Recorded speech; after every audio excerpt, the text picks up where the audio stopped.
Se existe um tipo de mídia que possui uma alta quantidade de material perdido, essas são as mídias televisivas. A televisão é um meio de comunicação que já está por aí há bastante tempo. E por muito tempo era comum que algo fosse transmitido na TV e desaparecesse logo em seguida, ou ficasse arquivado dentro das emissoras para sempre. Com isso, coisas como episódios de séries, telejornais e até mesmo canais inteiros se perderam pelo tempo. E aproveitando que eu nunca fiz um vídeo exclusivo falando sobre mídias perdidas da televisão, eu decidi compilar alguns casos interessantes e bizarros para abordá-los nesse vídeo. Então, sem mais explicações, vamos conhecer algumas lost mídias estranhas da televisão.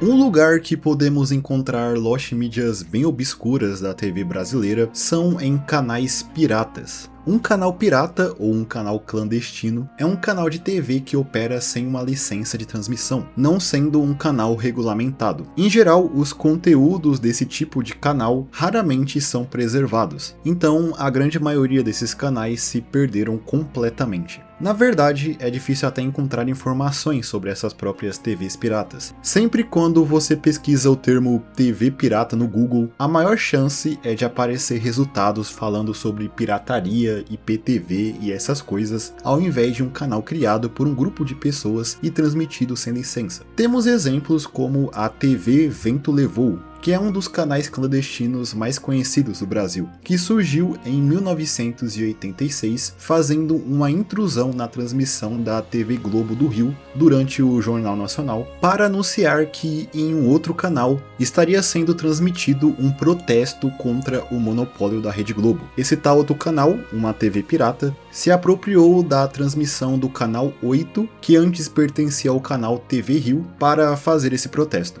Posteriormente, em 1990, esse grupo que criou a TV Vento Levou retornou com a TV 3 Antena, voltando a fazer protestos e paródias voltadas à Rede Globo, também se apropriando da transmissão do canal 8. Essa TV pirata possui hoje alguns materiais recuperados na internet. Mas um outro caso bem interessante e misterioso relacionado a uma TV pirata brasileira é a TV Arruda Câmara, um canal de TV pirata que foi criado pelo prefeito da cidade onde ela era transmitida, São Pedro da Aldeia, no interior do Rio de Janeiro, em 1980. Esse prefeito era Rubem Arruda Câmara, que começou a transmitir uma programação em que ele ocupava quase todas as atividades de produção, incluindo, segundo os relatos, dublar sozinho o desenho da Turma do Manda-Chuva, vulgo o desenho infantil que tinha um palavrão na dublagem oficial.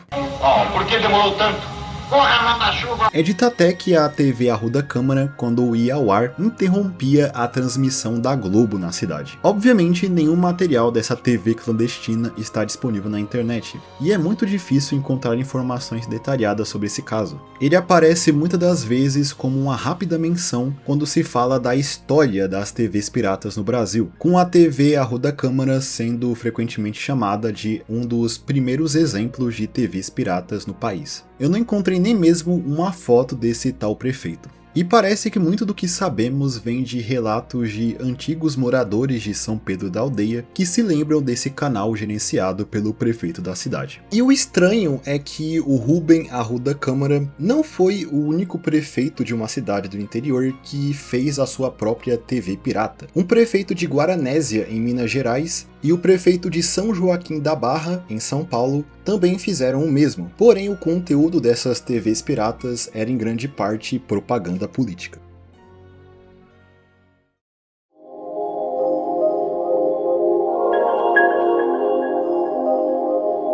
E ainda continuando a falar sobre a TV brasileira, tem um caso que eu me sinto na obrigação de falar sobre por algumas semelhanças dela com o meu canal. Eu estou falando, é claro, da novela O Semideus, de 1973, que além de ter um nome bem parecido com esse canal, tem uma logo que lembra vagamente um certo alguém. Eu juro que tudo isso foi coincidência. A novela foi uma produção da Globo e foi escrita por Janete Claire e Walter Avancini, e estrelada estrelado por atores como Tarcísio Meira e Glória Menezes. A história fala sobre um dono de empresas e milionário chamado Hugo Leonardo, que sofre uma conspiração onde ele é sequestrado e substituído por um sósia, que faz parte de um esquema para roubar o patrimônio de sua família. De início, todos acreditaram que aquele sósia que o substituiu era o próprio Hugo, menos um jornalista chamado Alex Garcia, que iniciou um trabalho sobre o império da família Leonardo. A novela teve 221 capítulos e nenhum deles está disponível completo na internet. Temos apenas alguns trechos da novela e chamadas. Existem também 2 álbuns de músicas da novela disponíveis, um com músicas internacionais e outro com músicas nacionais que foram usadas nela. Com isso, também temos a música de abertura disponível, que é um instrumental. Inicialmente, o tema da novela teria vocais, mas a letra da música foi vetada pela censura da ditadura militar, já quando a novela estava sendo transmitida, já que eles a consideraram uma música de protesto. Logo, existe uma versão da abertura com vocais e letras, mas essa versão está atualmente perdida, existindo apenas um pequeno trecho em baixa qualidade. A própria abertura em si da novela, a parte visual, também está incompleta.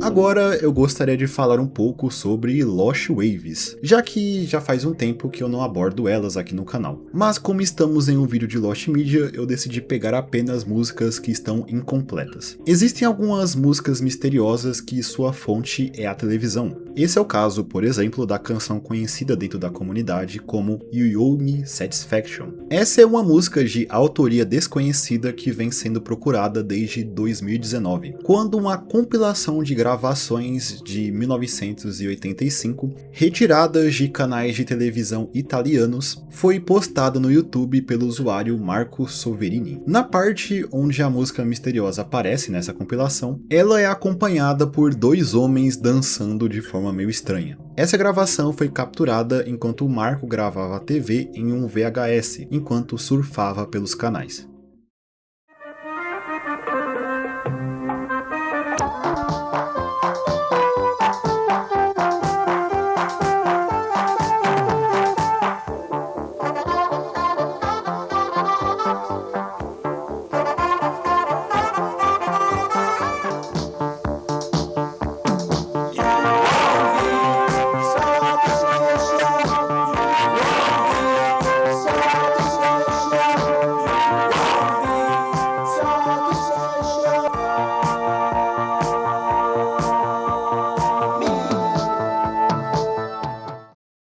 Como vocês puderam ouvir, a música entra no gênero do Italo Disco, e usuários traçam paralelos com o dueto italiano Righeira, que era popular nos anos 80, que tem uma sonoridade bem parecida. É possível que a música misteriosa seja uma paródia ou tributo a esse Righeira. A música não está completa nesse trecho, que é o único lugar onde ela está disponível, e não sabemos sua autoria, nem mesmo quem são esses 2 dançando ao som da música. Se sabe apenas que esse trecho foi tirado do canal Nueva Televisione, ou NTV, que era um canal da cidade de Bologna, que existiu entre 1982 a 1985. Usuários do Discord que buscam informações sobre a música contataram uma organização que possuía gravações da NTV, porém os arquivos dessa instituição não estavam organizados, então seria muito trabalhoso e possivelmente inútil buscar a gravação completa desse trecho. Se especula que a música pode ser uma produção interna da NTV, mas isso é incerto. Afinal, alguns ex-funcionários dela foram contatados sobre a música e afirmaram não conhecê-la, o que enfraquece essa possibilidade.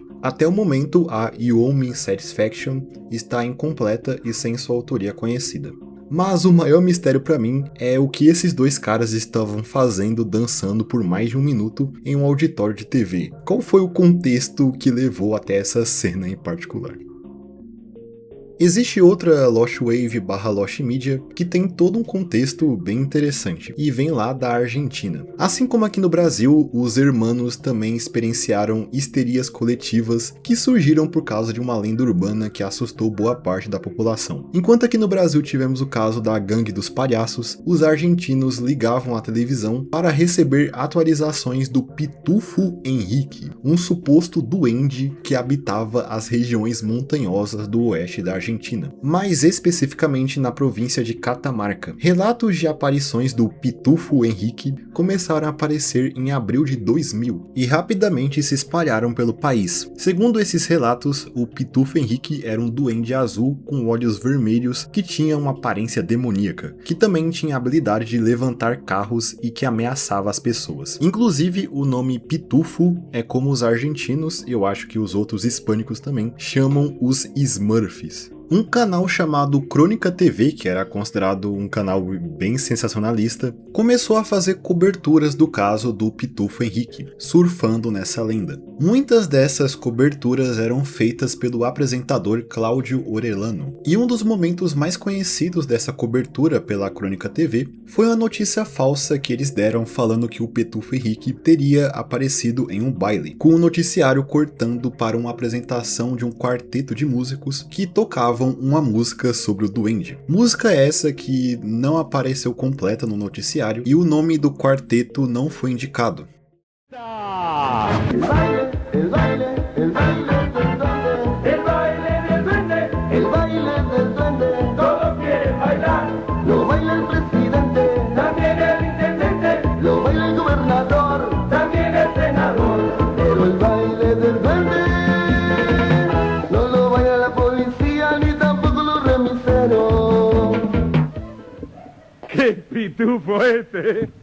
Esse pequeno clipe virou um meme na Argentina e a música ficou popularmente conhecida como El Baile del Duende, ou O Baile do Duende. Mas ainda tudo em torno dela é um mistério, como a sua versão completa e os seus créditos originais.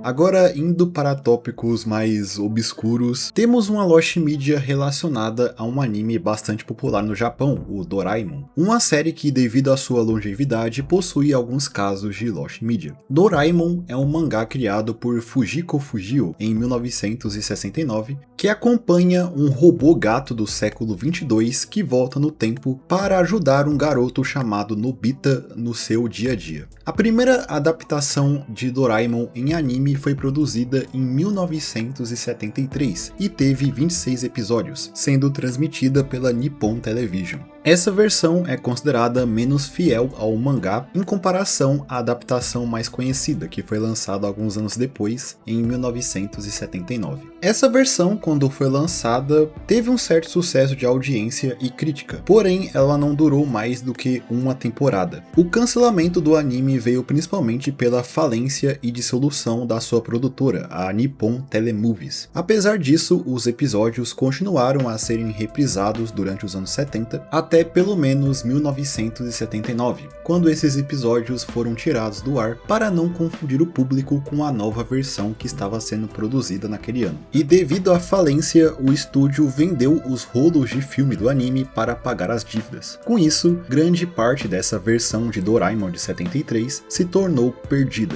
Afinal, ela não foi lançada em home video. Existem apenas a abertura e o encerramento do anime disponível na internet, com outros episódios estando arquivados sem a possibilidade de poderem serem lançados devido a direitos autorais. Alguns outros realmente foram perdidos completamente. Mas existe um trecho em baixíssima qualidade do anime que foi encontrado em um dos lugares mais inusitados possíveis, mas que nos últimos anos muitas Lost Medias vêm sendo encontradas nesse tipo de material. Eu estou falando, é claro, de um filme adulto. Esse episódio em questão se chama Love This Camera, que é um dos episódios que não está arquivado, estando completamente perdido. Isso foi descoberto por uma pessoa em 2015 que estava assistindo esse filme para maiores, quando percebeu que em uma TV no fundo de uma das cenas estava passando um episódio de Doraemon, que posteriormente foi identificado como episódio Love This Camera, da série de 73. Esse filme em que a descoberta foi feita tem um nome que eu acho que nem posso comentar aqui. Na verdade, não tem nada dele que eu consiga mostrar no vídeo sem ter meu canal expurgado.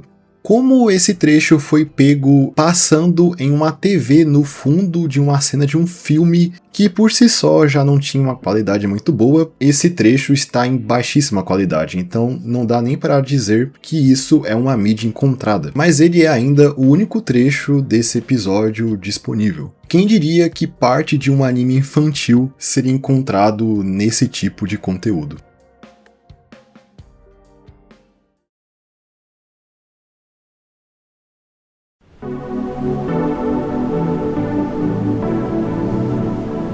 Agora seguindo, temos um caso relacionado ao game show britânico Bullseye, que foi criado em 1981 e até hoje é produzido novos episódios, com o programa sendo transmitido pelo canal ITV. O game show consiste nos participantes respondendo perguntas e jogando dardos com o objetivo de ganhar prêmios. Existe um episódio infame do game show que foi produzido em 1989, em que um dos participantes dele era um homem galês chamado John Cooper, que posteriormente foi condenado à prisão perpétua em 2011 por matar 4 pessoas e abusar sexualmente de 2 adolescentes. Cooper, antes desses crimes, já estava envolvido em roubos e agressões, e em 1985 ele invadiu a mansão Scoveston Manor, próximo à cidade de Milford Haven, e matou os irmãos Richard e Ellen Thomas a tiros de espingarda. Após isso, ele botou fogo na mansão e fugiu dali. Inicialmente, a polícia acreditava que um dos irmãos tirou a vida do outro antes de tirar a própria vida. Porém, devido aos ferimentos causados pela espingarda, foi constatado que eles foram assassinados. Cooper não foi identificado durante esse caso, tendo apenas testemunhas oculares que o viram fugindo do local e o descreveram como um homem gordo que dirigia uma 4x4. E 4 anos depois desse caso, ele fez a sua aparição no Bullseye, e ninguém ali suspeitava que aquele homem que estava participando do programa era um assassino. Em sua participação, junto de seu parceiro de time, ele registrou a nota mais baixa entre os participantes, sendo eliminado. E apenas um mês após a sua aparição no programa, ele voltaria a cometer homicídios, matando o casal Peter e Gwenda Dixon em 29 de junho de 1989. Cooper tirou suas vidas também com espingarda, enquanto o casal fazia uma trilha na região costeira de Pembrokeshire. Ele teria amarrado os dois, roubado o cartão de crédito do Peter e exigindo a senha do cartão antes de matá-los. Os atos criminosos de Cooper continuaram na década de 1990, com o caso de abuso com 2 adolescentes que aconteceu em 1996. Porém, finalmente, em dezembro de 1998, o longo histórico criminal de Cooper o fez ser capturado, já que ele foi condenado a 16 anos de prisão quando descobriram que ele cometeu cerca de 30 assaltos à mão armada. Mesmo assim, ele parecia ter escapado impune de seus assassinatos e agressões sexuais, mesmo a polícia tendo suspeitas que ele era a pessoa por trás daqueles 4 assassinatos. Com isso, ele seria libertado da prisão no final de 2008. No entanto, Cooper seria preso novamente em meados de 2009, graças a conexões com esses 4 assassinatos.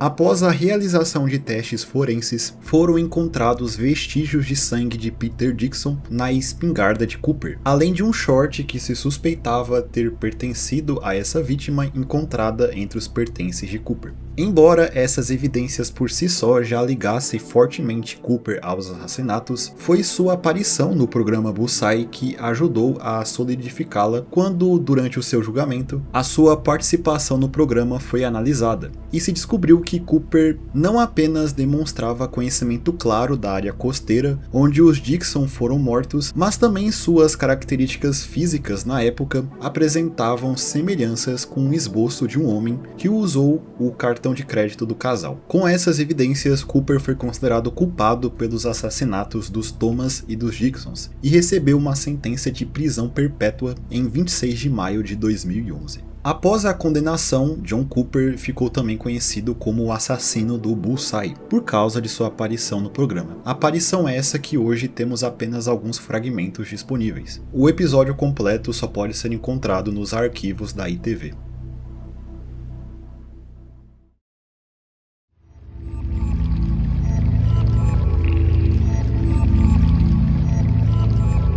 E agora, voltando à TV brasileira, existe um caso até que bastante comentado dentro da comunidade, que eu pensei várias vezes em trazer em algum vídeo, mas sempre deixei de lado por causa do teor desse caso, que é bastante pesado. O Povo na TV era um programa transmitido pelo SBT entre 1980 a 1984. O programa consistia em um espaço onde a população poderia fazer reclamações e denúncias ao vivo, que eram tratadas pelo programa de forma bem sensacionalista, e até frequentemente acabavam em brigas. O programa, ao longo dos anos, foi apresentado por diversas figuras, como Cristina Rocha, Roberto Jefferson e até o Sérgio Malandro em algum momento, sendo um programa dirigido pelo Wilton Franco. Um caso perturbador aconteceu no Povo na TV no dia 14 de dezembro de 1982. No programa desse dia, uma mulher chamada Maria Edinalda da Silva levou para o programa sua filha Danúbia, de apenas 9 meses, que sofria de câncer nos olhos. Ela foi até o Povo na TV para se queixar da falta de atendimento para a filha nos hospitais, e ela já tinha passado por diversas instituições diferentes. É claro que expor um bebê nessa situação já seria bem controverso, porém piora bastante. Segundo uma matéria da Folha de São Paulo que saiu no dia 16 de dezembro, 2 dias depois, esse bebê infelizmente faleceu na frente das câmeras, sendo que o programa era ao vivo, então seus momentos finais foram transmitidos para todo mundo. Após o falecimento, a mãe saiu do programa levando a garota de ambulância até o Instituto Médico Legal. Não é preciso dizer que isso chocou o público e fez o Povo na TV receber críticas pela forma como eles conduziram aquele caso. O programa se encerrou 2 anos depois. Por ser um programa ainda do início dos anos 80, muito do seu material se perdeu pelo tempo. Temos poucos trechos do Povo na TV disponíveis, mas esse em específico não temos nada, nem mesmo imagens. E dá para dizer que é melhor assim. Essa é uma daquelas peças de mídia que é melhor ficarem perdidas para sempre.